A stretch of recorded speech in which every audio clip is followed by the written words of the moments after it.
Didn't know drama came with that much attitude. Better attitude than hiding behind cheap laughs. Bullies tore the new black girl's skirt 60 seconds later. They were on floor begging. The fabric tore with a sickening rip that silenced the bustling hallway. Keisha stood frozen, clutching the remnants of her mother's final gift, a handmade skirt that now hung in tatters. 3 bullies smirked, expecting tears or flight. Instead, 60 seconds later, they found themselves on the cold linoleum floor, begging for mercy from the quiet girl they'd underestimated. The Hawthorne Community Center buzzed with evening energy as autumn shadows stretched across suburban Boston. Fluorescent lights illuminated worn wooden floors where young adults gathered for their second chances, GED classes, trade, certifications, and dreams of better tomorrows. Laughter echoed through corridors lined with motivational posters, mixing with the shuffle of sneakers and the distant hum of sewing machines from the fashion design workshop. The air carried hints of coffee from the vending area and the metallic scent of tools from the automotive bay. Among the diverse crowd moved Keisha Washington, 22, and newly arrived from Detroit's East Side. Her rich brown skin caught the overhead lighting as she navigated the hallway with measured steps, chin held high despite the uncertainty churning in her stomach. Dark curls were pulled back in a neat bun, revealing delicate gold earrings, another memento from home. She wore a midi-length skirt in deep burgundy hand-stitched with intricate embroidery along the hem. The garment was more than clothing. It was her mother's final creation, completed during long nights in the hospital, when steady hands could still guide needle through fabric. Keisha had fled Detroit 6 months ago, leaving behind a city that held too many ghosts and not enough opportunities. Her mother's death from cancer had shattered the last anchor keeping her in Michigan. With settlement money from a wrongful termination lawsuit, she'd chosen Boston, far enough to start fresh, close enough to feel manageable. The automotive technology program at Hawthorne represented hope, stable work, decent wages, and a chance to honor her father's memory by following his footsteps into mechanics. But integration hadn't been smooth. Her soft-spoken demeanor and preference for skirts over jeans made her stand out among peers who favored designer athleisure and loud confidence. From her first week, Keisha had attracted unwanted attention from a trio of older students who seemed to view newcomers as entertainment. Travis, Jenna, and Marcus, all in their mid-20s and comfortable in their established social hierarchy, had made Keisha their favorite target. They mocked her fancy dresses, questioned whether she belonged in a real job program, and whispered loudly about her whenever she passed. Their harassment felt familiar, yet exhausting, reminiscent of challenges she'd faced throughout life, for being different, for being quiet, for being herself. Tonight's incident began innocuously enough. Keisha had arrived early for her introduction to engine diagnostics class, hoping to review notes before the evening's practical exam. The hallway stretched empty before her, offering a peaceful moment before joining classmates who still regarded her with curiosity mixed with distance. She'd been making slow progress socially, a few tentative conversations with Clara, a 19-year-old struggling with confidence issues, and respectful nods from some older students, who seemed sympathetic to her situation. But real acceptance felt elusive, like trying to grasp smoke. As she walked toward the classroom, textbooks cradled against her chest, Keisha reflected on her mother's advice about new environments. Baby girl, you give respect and you demand respect. Don't you ever let nobody make you feel small.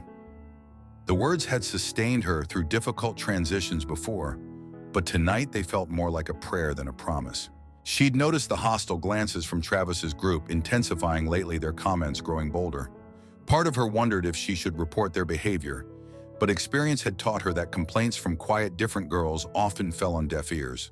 Her strategy for surviving Hawthorne had been simple: keep her head down, excel academically, and avoid confrontation until graduation. In 4 months, she'd have her certification and could disappear into the anonymity of a garage job somewhere. The plan had worked in other situations through high school community college courses, even her brief stint at a Detroit factory before the layoffs came. Invisibility was safety, and safety was survival. But as Keisha passed the alcove where Travis, Jenna, and Marcus typically congregated, she realized her strategy was about to be tested.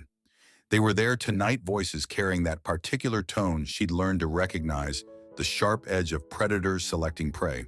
Jenna's laugh had a cruel tinkle that made Keisha's spine stiffen instinctively. She quickened her pace slightly, hoping to pass unnoticed, but knowing from experience that hope and reality rarely aligned when bullies were involved. "Well, look who's all dressed up for class." Jenna's voice cut through the hallway's ambient noise.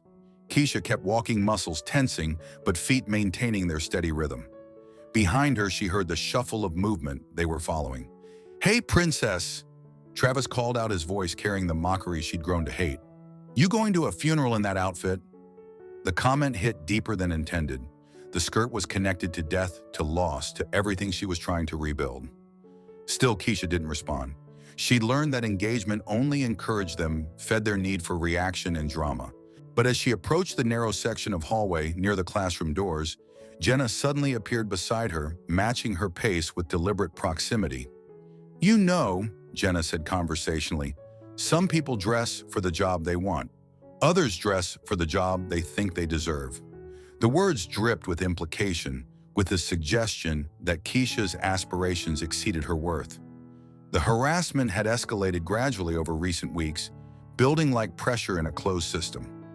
What began as snide comments had evolved into deliberate interference materials, accidentally knocked from her hands seats, taken just as she approached, whispered conversations that stopped when she entered a room. Keisha documented each incident mentally, a survival skill learned from years of navigating hostile environments. She knew the pattern escalation continued until a target either broke or fought back. She'd seen it happen to others and had always chosen strategic retreat over confrontation, but tonight felt different. Maybe it was the upcoming exam that had her nerves on edge, or perhaps the realization that 4 months suddenly seemed like an eternity to endure this treatment. As Jenna continued her pointed commentary about appropriate workplace attire, Keisha felt something shift inside her chest, a familiar heat that she'd learned to suppress, a fire that her mother had always said burned too bright for her own good. The feeling was dangerous, connected to memories of Detroit streets in situations where backing down meant worse than embarrassment. Other students had begun to notice the dynamic, though most preferred to avoid involvement. Clara had mentioned seeing the harassment, but admitted feeling too intimidated to intervene. An older student named David had once started to approach when Marcus was blocking Keisha's access to lab equipment, but had thought better of it when he caught Marcus's threatening glare. The passive observation felt worse than active hostility. It confirmed Keisha's fear that she was truly alone in this environment. The lack of intervention wasn't surprising. Community college programs attracted people focused on their own survival and advancement. Everyone had struggles and few could afford to take on additional conflicts. But the isolation gnawed at Keisha, reminding her of childhood moments when she'd faced bullies without backup, when strength had been her only reliable ally. She'd hoped adulthood would offer more sophisticated solutions, but apparently some dynamics transcended age and setting. 3 weeks ago, Keisha had finally spoken to an instructor about the situation, choosing Ms. Rodriguez from the fashion design department because she seemed approachable. The conversation had been frustrating. Ms. Rodriguez expressed sympathy, but explained that without specific threats or physical contact, the administration's hands were tied. "Have you tried talking to them directly?" she'd suggested. "Sometimes miscommunication creates these tensions." The response had been disappointing, but not unexpected. Institutions rarely protected those who couldn't protect themselves. That conversation had marked a turning point in Keisha's thinking. If official channels offered no relief, she'd need to find another solution. She'd begun varying her routes through the building, timing her arrivals to avoid peak harassment hours, and positioning herself near instructors whenever possible. The strategies provided temporary relief, but felt like treating symptoms rather than the disease. More troubling, they reinforced her isolation by limiting her interactions with potentially sympathetic peers. Tonight's exam represented more than academic assessment. It was a milestone toward independence and security. Keisha had studied relentlessly, understanding that excellence was her best defense against those who questioned her belonging. Her notebooks were filled with detailed diagrams and troubleshooting procedures, evidence of dedication that should have earned respect from classmates. Instead, her obvious competence seemed to intensify the harassment, as if success made her a more threatening target. As she navigated the hallway with Jenna's voice needling beside her, Keisha felt a familiar calculation beginning in her mind: distance to the classroom, number of witnesses, potential escape routes. These were lessons learned in Detroit's rougher neighborhoods, skills she'd hoped never to use again. But survival instincts didn't disappear just because geography changed. They lay dormant until circumstances awakened them. Tonight, she sensed those circumstances were rapidly approaching. The attack came without warning, sudden and vicious in its intent to humiliate. As Keisha reached for the classroom door handle, Jenna's hand shot out and grabbed the hem of her burgundy skirt. "Let's see what's so special about this fancy dress," Jenna sneered, yanking hard on the delicate fabric. The hand-stitched seams, weakened by months of wear and careful washing, gave way with a terrible ripping sound that seemed to echo through the suddenly silent hallway.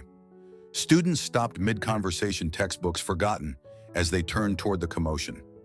Keisha stood frozen, one hand still reaching for the door, while the other instinctively moved to cover the torn fabric, now hanging in tatters around her legs. The skirt, her mother's final gift sewn during those last precious weeks when cancer hadn't yet stolen her strength, lay in ruins. Burgundy threads dangled like broken promises, and the intricate embroidery her mother had painstakingly added now seemed to mock Keisha's attempts to honor her memory through careful preservation. Travis stepped closer, his hulking frame casting a shadow over Keisha's smaller figure. "Oops," he said with theatrical innocence. "Looks like your little costume had an accident." His voice carried across the hallway, drawing more attention from students who'd emerged from nearby classrooms at the sound of conflict. Marcus flanked Keisha's other side, completing the triangle of intimidation they'd perfected over years of bullying weaker targets. The practice choreography revealed this wasn't spontaneous cruelty. It was calculated harassment designed to break her spirit completely. "Maybe next time you'll dress like you actually belong here," Jenna added, her eyes gleaming with satisfaction at Keisha's obvious distress. For several heartbeats, Keisha remained motionless, processing the magnitude of what had just occurred.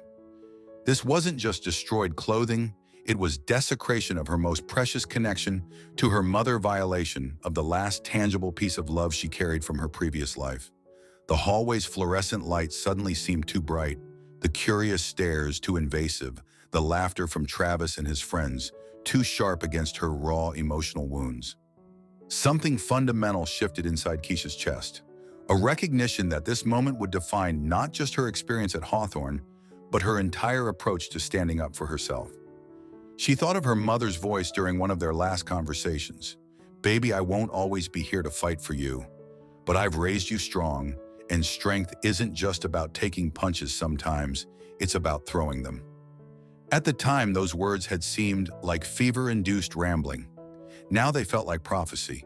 The gathered students watched expectantly, waiting to see if Keisha would cry flee or crumble under the weight of public humiliation. Travis reached toward her shoulder, perhaps to add physical intimidation to the psychological assault. But as his fingers made contact with her shirt, something ancient and fierce awakened in Keisha's DNA. Generations of women who'd fought for survival, respect, and the right to exist without apology. The Detroit streets had taught her that predators only respected force, and suburban Boston was apparently no different. "Don't touch me," Keisha said quietly, her voice carrying a timbre that made Travis pause mid-gesture. What happened next unfolded with the fluid precision of muscle memory and years of training most people never knew Keisha possessed. When Travis ignored her warning and tried to grab her arm, she stepped back and to the side, creating distance, while simultaneously assessing threats and opportunities. Marcus moved to flank her, but Keisha had already identified him as the least balanced of the three, tall but awkward, relying on size rather than skill for intimidation. Her first strike was surgical in its precision. A sharp kick to Marcus's leading knee sent him sprawling to the linoleum with a cry of pain and surprise. The sound broke the hallway's tension like a starter's pistol, releasing chaos as students either pressed closer for a better view or backed away from potential violence. Travis lunged forward, swinging wildly with the undisciplined aggression of someone accustomed to victims who didn't fight back. But Keisha had spent 3 years training at Mickey's gym in Detroit, learning kickboxing from an ex-Marine who believed every woman should know how to defend herself. She ducked Travis's haymaker punch, stepped inside his guard, and delivered a precise uppercut to his solar plexus. As he doubled over, gasping for breath, Keisha pivoted toward Jenna, who was backing away with sudden awareness that this situation had spiraled far beyond her expectations. You wanted to see what I'm made of? Keisha asked, her voice steady, despite the adrenaline coursing through her system. The question hung in the air as Jenna stumbled backward, tripping over Marcus, who was still clutching his injured knee and groaning on the floor. The hallway had transformed into an impromptu arena, with students forming a loose circle around the confrontation. Smartphones appeared as witnesses began recording, understanding. They were watching something significant unfold. Keisha stood in the center, her torn skirt a stark reminder of what had triggered this moment, while her three tormentors struggled to comprehend how quickly their victim had become their worst nightmare. Travis managed to straighten up his face, flushed with embarrassment and fury. He'd built his reputation on intimidating smaller, weaker targets, and Keisha's effective counterattack threatened the foundation of his social dominance. "You crazy," he began, advancing with renewed aggression, but Keisha raised her hands in a defensive position that spoke of formal training and serious intent. "I warned you," she said simply. The calmness in her voice was more unsettling than screaming would have been. Around them, the crowd grew as word spread through the building that something unprecedented was happening in the main hallway. Instructors began pushing through the gathered students, but they were still too far away to intervene before the situation reached its conclusion. For a moment, Keisha felt the weight of potential consequences crushing down on her chest. She could be expelled from the program, arrested for assault, or worse, she could become exactly the kind of person her mother had worked so hard to help her avoid becoming. Violence had surrounded her childhood in Detroit, and she'd sworn to build a different kind of life, one based on education and legitimate achievement, rather than street credibility and fear.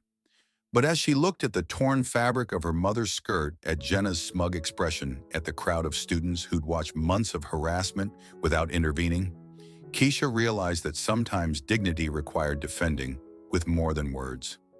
Her mother hadn't raised her to be a victim, and backing down now would only invite more severe attacks in the future. Some battles couldn't be avoided, only won or lost. Travis charged forward with the subtlety of an angry rhinoceros, apparently believing that size and aggression would overwhelm Keisha's unexpected resistance. But 3 years at Mickey's gym had taught her to handle opponents much larger and more skilled than Travis. She sidestepped his rush, grabbed his extended arm, and used his momentum to send him crashing into the row of lockers with a metallic bang that echoed through the hallway. As Travis slumped against the lockers, dazed and defeated, Jenna made one last desperate attempt to regain control of the situation. She grabbed a textbook from the floor and swung it toward Keisha's head, but Keisha caught her wrist mid-swing and twisted until Jenna dropped the improvised weapon with a yelp of pain. "Please," Jenna whispered suddenly, realizing that her actions had consequences she hadn't anticipated. "I'm sorry, I didn't mean." "You meant every bit of it," Keisha replied, maintaining her grip on Jenna's wrist. "You've meant it every day since I got here." Around them, the crowd had fallen silent, awed by the complete reversal of power dynamics they were witnessing. The three bullies who'd terrorized multiple students over months of enrollment were now cowering before someone they dismissed as an easy target. Marcus attempted to rise from the floor, his injured knee barely supporting his weight, but one look at Keisha's focused expression convinced him to remain down. The fight had lasted less than 60 seconds, but it had fundamentally altered the social ecosystem of Hawthorne Community Center. Students who'd been victims of the trio's harassment watched with obvious satisfaction as their tormentors experienced the fear and helplessness they'd inflicted on others. "We're sorry," Travis gasped from his position against the lockers, blood trickling from a cut on his forehead where he'd struck the metal. "We won't bother you anymore." The apology was driven by fear rather than genuine remorse, but Keisha accepted it as the best she was likely to receive. She released Jenna's wrist and stepped back, creating space between herself and the defeated bullies. As instructors finally pushed through the crowd and began assessing the situation, Keisha looked down at her ruined skirt and felt a complex mixture of triumph and loss. She'd defended herself successfully, proven that she wouldn't be victimized without consequence. But the cost had been her most precious possession. The fabric that had connected her to her mother's love now lay in tatters, destroyed by the very confrontation it had inadvertently triggered. But as she surveyed the aftermath, Marcus still on the floor nursing his knee, Travis slumped against the lockers with a glazed expression, Jenna backing away while rubbing her wrist, Keisha realized she'd won something more valuable than a piece of clothing. She'd reclaimed her dignity, her right to exist without harassment, and her mother's fierce spirit that had always lived within her, but had been suppressed by years of trying to fit into spaces that didn't welcome her presence. The gathered students began to disperse as administrators arrived to investigate the incident, but not before several approached Keisha with expressions of respect and gratitude. Clara was among them, her eyes bright with tears as she whispered, "Thank you for showing us how to fight back." The words carried weight beyond their simple meaning. They represented a community of victims who'd found inspiration in one person's refusal to remain powerless. The administrative investigation that followed was thorough, but ultimately favorable to Keisha. Security footage from the hallway cameras clearly showed Jenna destroying her skirt and Travis initiating physical contact, supporting Keisha's claim of self-defense.